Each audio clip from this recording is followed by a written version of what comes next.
Bonjour tout le monde, mon nom est Héloïse Larochelle, je suis une étudiante à l'Université de Polytechnique de Montréal et je suis en train d'accomplir un baccalauréat dans le programme de génie civil.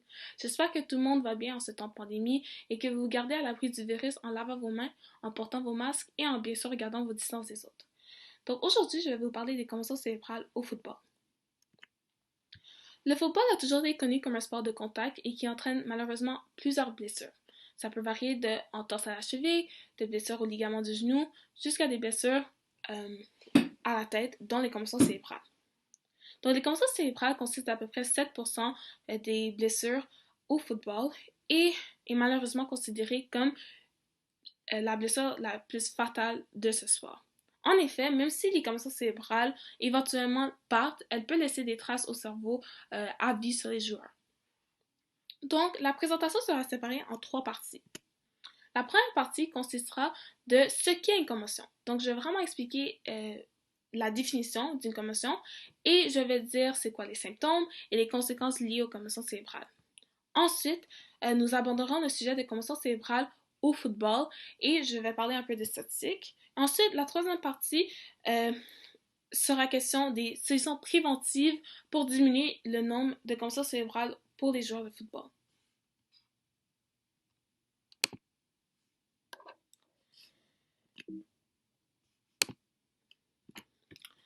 Mais qu'est-ce qu'une commotion cérébrale? Une commotion cérébrale est une blessure au niveau du cerveau causée par un choc. En d'autres mots, une commotion arrive lorsque le cerveau frappe à l'intérieur du crâne. Les effets d'une commotion sont souvent temporaires, mais en avoir une série peut causer des dommages durables, comme j'ai mentionné précédemment. Juste après le choc, ça se peut que la personne puisse perdre conscience ou non, ça dépend vraiment de la puissance de l'impact. Donc, comme mentionné précédemment, les commotions cérébrales peuvent causer des conséquences permanentes et c'est dommage parce que plusieurs joueurs de foot ont dû arrêter de jouer au foot à cause des commotions cérébrales. Donc voici quelques conséquences les plus connues liées aux commotions cérébrales. Donc il y a des maux de tête, il y a des problèmes de concentration, des problèmes de mémoire, de balance et de coordination. Donc, les commotions entraînent vraiment des conséquences nuisibles qui peuvent empêcher la victime de faire des choses de la même manière. Maintenant, pour les symptômes. Une personne peut observer les symptômes suivants sur une personne commotionnée. Donc, des maux de tête, encore une fois. D'habitude, les maux de tête vont juste empirer avec le temps. La perte de conscience, l'amnésie, l'étourdissement, la nausée. Pour ce qui en est de l'amnésie, la victime peut être très désorientée et ne plus se rappeler de certaines affaires qui sont vraiment générales, comme on est quel jour de la semaine, quel est leur nom, où sont-ils. Donc ça varie vraiment avec l'impact encore des commotions cérébrales. Ensuite, il y a la sensibilité à la lumière, du vomissement et des fois des troubles de sommeil. Les symptômes encore empirent avec le temps, donc c'est vraiment important qu'une personne qui n'est pas commotionnée, quand ils sont en train d'observer une personne qui est commotionnée, c'est important d'être alerte et si les symptômes sont là, c'est important qu'ils aient voir un docteur au plus vite possible.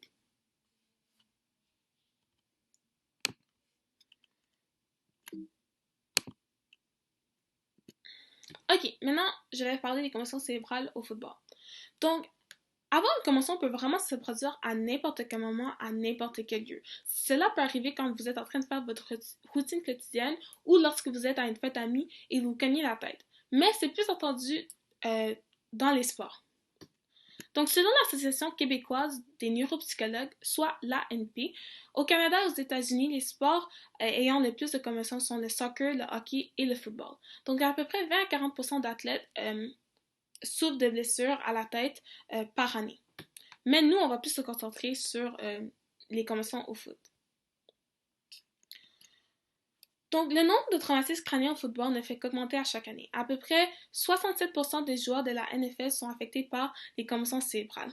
Donc, malheureusement, à cause de ces blessures, comme j'ai mentionné précédemment, des joueurs ont dû arrêter de jouer au foot et plus se concentrer sur leur santé.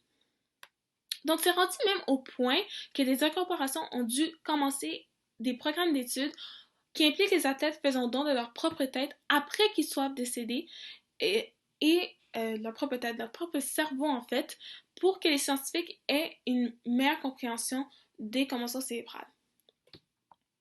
Donc, d'après une étude de National Center for Health Research, plusieurs commotions de suite causent l'ETC. Et en fait, il y a une étude en juillet 2017 qui a été faite qui disait qu'à peu près 202 anciens joueurs de football sont décédés et 177 d'entre eux avaient reçu un diagnostic de l'ETC et 111 de ces 177 personnes étaient des joueurs de la NFL. Donc, j'ai dit ETC plusieurs fois, mais qu'est-ce que l'ETC? L'ETC est une maladie développée dans le cerveau qui est causée par une série de lésions. Donc, c'est aussi connu comme l'encéphalopathie traumatique chronique. Donc, c'est souvent retrouvé aux joueurs de foot et malheureusement, les chercheurs ne sont pas capables de détecter si une personne souffre de l'ETC sans même avoir vu le cerveau lui-même. Donc, l'ETC entraîne plusieurs changements comportementaux comme la dépression, l'agression, les jugements altérés et la perte de mémoire. Et oui, l'ETC n'a jamais été diagnostiqué sur un joueur vivant. Donc, c'est vraiment important de noter que les commotions cérébrales et l'ETC sont des sujets qui ne sont pas complètement compris par les scientifiques. Donc, ils doivent vraiment performer la recherche sur le cerveau lui-même pour mieux comprendre le cerveau. Donc, il n'y a pas de diagnostic ou de traitement officiel pour savoir si une personne souffre de l'ETC ou la gravité de l'ETC elle-même. Donc, nous pouvons voir sur le côté un exemple d'un cerveau ayant l'ETC. Maintenant, une solution, ou peut-être plusieurs solutions. Donc, ceci dit, il y a des manières d'éviter les commotions cérébrales.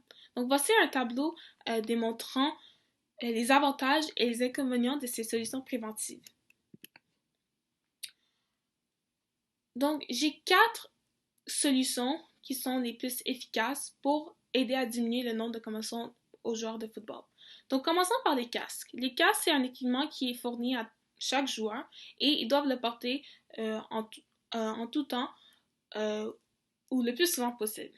Donc, les avantages d'un casque. Donc, c'est composé de plusieurs couches. Ça protège les joueurs de coups directs, donc des têtes à tête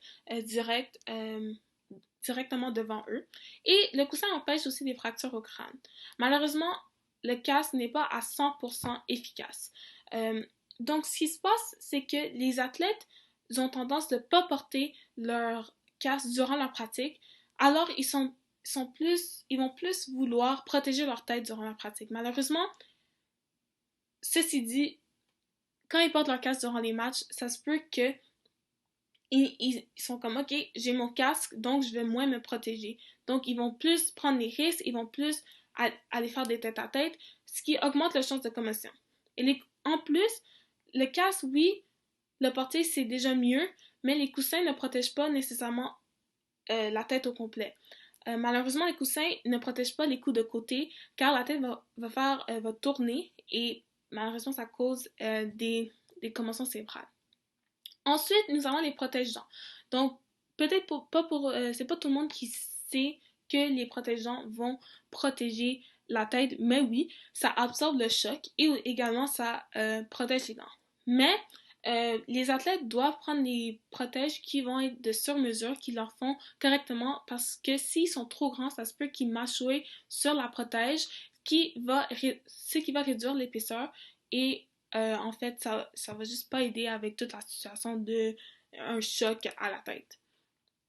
Ensuite, la vérification du terrain. Donc, vérifier le terrain, c'est très important et ça diminue juste les chances qu'une personne se blesse. Donc, c'est important de voir s'il y a des trous, s'il y a des places inégales sur le terrain et des choses comme ça. Malheureusement, on est tous humains, des fois on est paresseux et des fois on ne fait pas le travail correctement.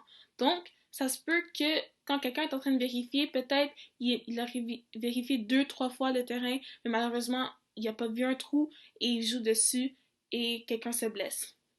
Ou la personne décide qu'ils n'ont pas assez de temps pour vérifier si le terrain est adéquat, donc ils font même pas une inspection pour commencer. Donc ça, ce sont les inconvénients pour la vérification du terrain. Ensuite, les techniques de plaquage. Les techniques de plaquage, tous les joueurs de football, dès qu'ils commencent à jouer, ils doivent apprendre comment bien plaquer un joueur. Donc ça évite de plaquer une autre personne à la mauvaise place.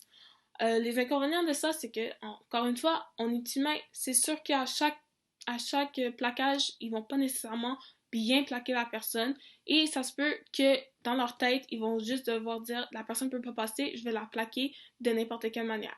Donc, les mauvaises techniques, malheureusement, c'est sûr que ça arrive et au lieu qu'une personne se blesse, il va y avoir deux personnes qui se blessent. Donc, c'est vraiment important que euh, ils apprennent et qu'ils pratiquent le plus possible les bonnes techniques de plaquage pour, encore une fois, diminuer le nombre de commotions cérébrales. Donc, en conclusion, le football entraîne plusieurs blessures, dont les commotions cérébrales, et il faut toujours être à l'heure des symptômes de la victime. Donc, une personne qui n'est pas commotionnée doit toujours être capable de voir si une autre qui s'est fait frapper la tête est commotionnée ou non, et aller voir le docteur au plus vite possible dès qu'elle voit des symptômes. Et donc, malgré les commotions cérébrales, plusieurs joueurs ont dû mettre fin à leur carrière. Malheureusement, il n'y a pas de solution à 100% qui protège l'état des athlètes. Donc, il est clair qu'une solution doit être trouvée le plus tôt possible avant que la situation s'aggrave. De plus, les études portant sur les troubles de l'ETC doivent trouver un moyen de au moins détecter si une personne a l'ETC ou non. Et trouver aussi un diagnostic pour éviter toute détérioration supplémentaire. Donc, ça, c'était ma présentation. J'espère que vous avez aimé. Et merci à tous. Passez une belle journée ou belle soirée. Et à bientôt. Au revoir.